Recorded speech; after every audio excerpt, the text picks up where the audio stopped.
Hello everybody, my name is Kat Bowser. I am your resident fantasy therapist and welcome to my channel.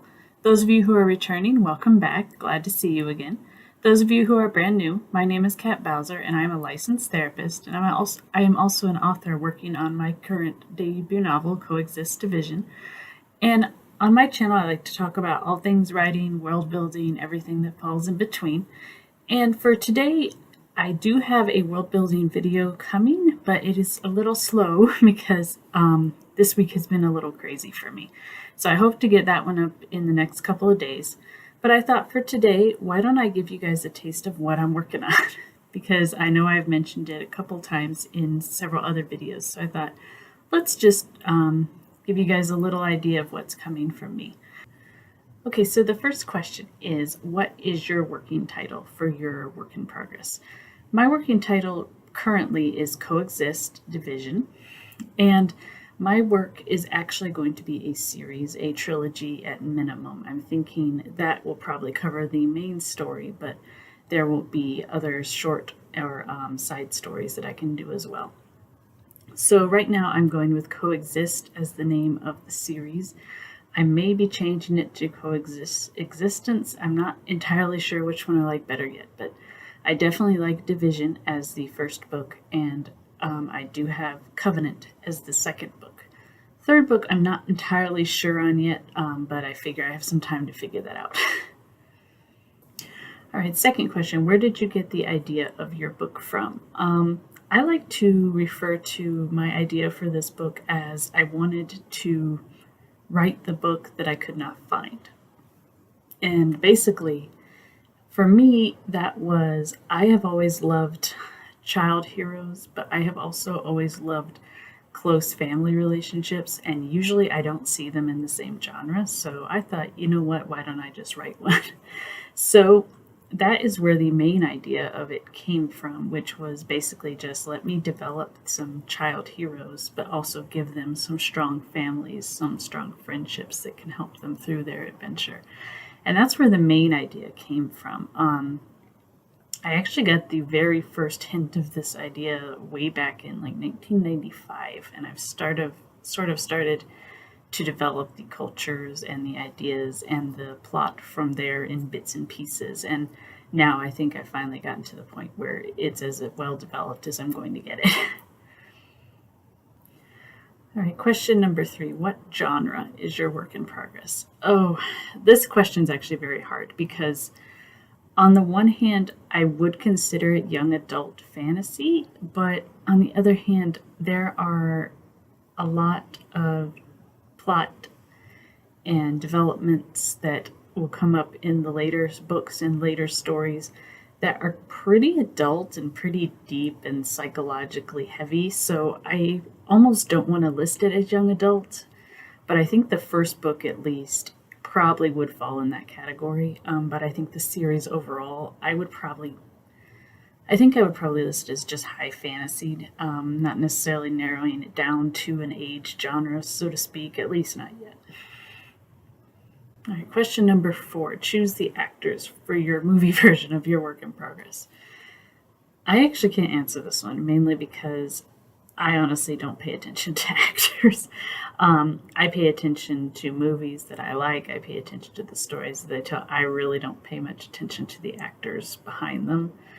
I would say it would have to be, one thing I've always said is if my work ever gets made into a movie is I would want to have final approval rights. So basically I would want to have approval over all the actors that get chosen. So when the time comes, if it comes, great, I'll look into it. I would say that one that I would like to put in there, because honestly, if they ever make my book into a movie, there is going to have to be quite a bit of CG in there. So in that case, I would love to be able to ask Jim Cummings to do a couple of voices. That would be great. All right, question number 5, a one-sentence synopsis of your book. This one is hard, mainly because synopsises for me are always hard. But let's see. I would say when a group of children investigate their own curiosity, they uncover that their entire history of their world is a lie built on top of another lie. And while they start to explore what the real truth is, they discover that while learning the truth is dangerous, remaining ignorant is lethal.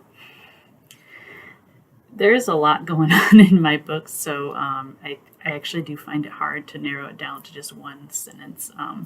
I think that was actually 2 sentences. But that can be something I can work on later on. And question number 6, will your book be self-published or traditionally represented by an agency?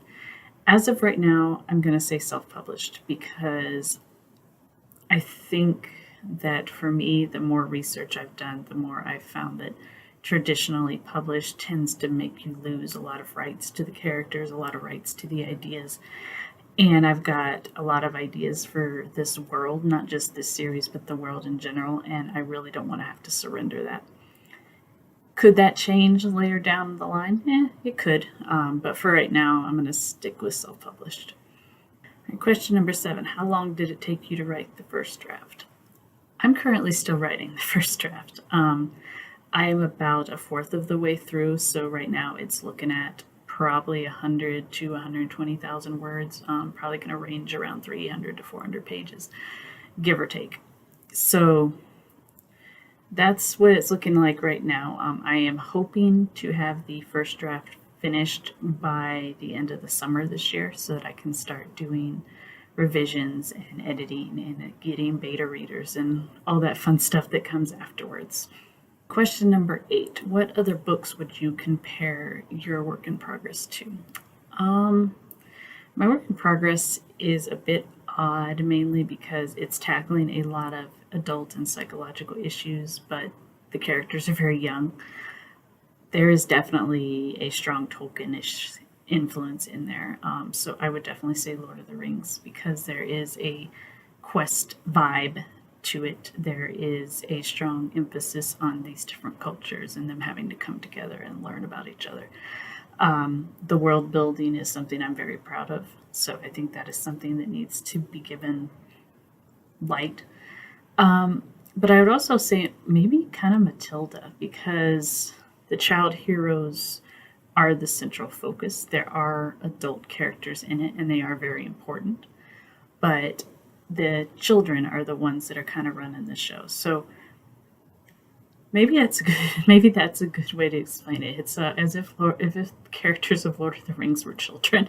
I guess that's the best way I could describe it right now. All right, question number 9. Who or what inspired you to write the book? I got the main idea for this book when I was in about 4th grade, about 1995. That's also about the same time I started getting interested in different cultures, psychology, all that kind of stuff. And so I started getting the raw ideas about them, and I began to play around with them. I developed one of the 4 languages that are in the book when I was about in 7th grade. It was not refined, but that's where the starts of it were. And I just kind of started working with short stories and ideas with these cultures, and gradually the plot kind of grew from there. My husband has been very supportive in me finally writing this down. As he says, you've had this idea for years and years, you need to finally just write it because the ideas you have are good and you need to get them out there. So hubby has a strong push for me as well. All right, last question. What are some other details that you want to tell us about your work in progress? I think one of the most important things I want to say about my work in progress is that there is a very strong emphasis on platonic relationships and family relationships. Those are things I do not see a lot in literature, at least not together with children. Usually if there are children heroes, the parents are either non-existent or they're abusive, or it's usually just the kids, and it always left me wondering, even as a child, where all the adults at.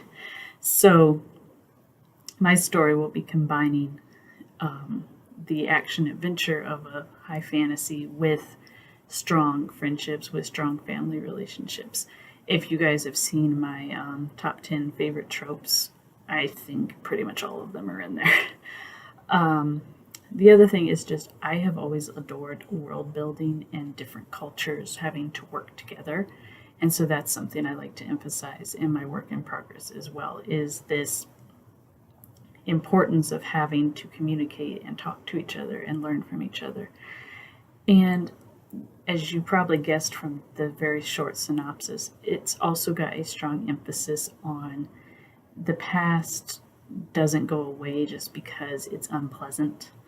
It doesn't go away because we want it to go away. That's important as well.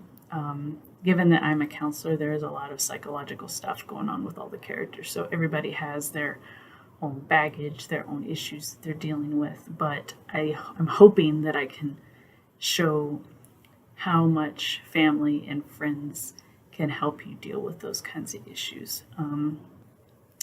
You will see different mythological creatures. You will see dragons. You will see unicorns. You will see mermaids, sirens. You will see manticores.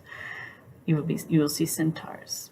You will also see my race of the Natu, who is a race that I have completely made up on my own.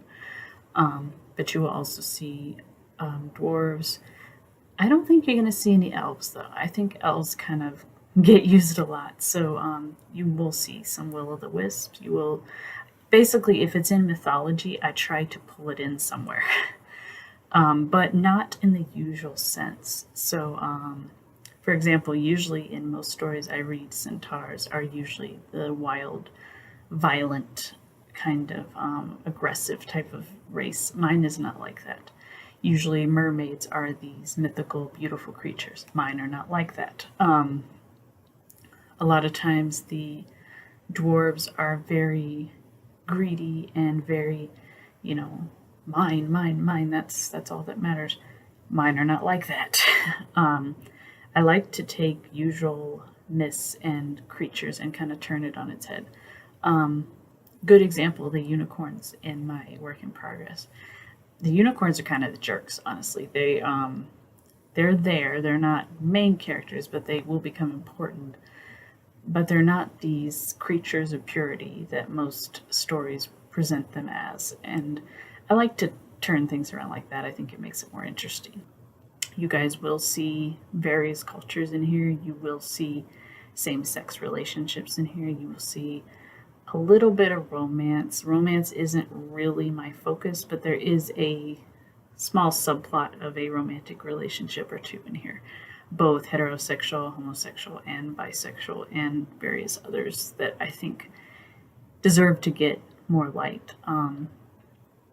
For example, there are quite a few same-sex relationships that are secondary or third-tier characters. They aren't overall important to the plot, but they do show up and they do have influence.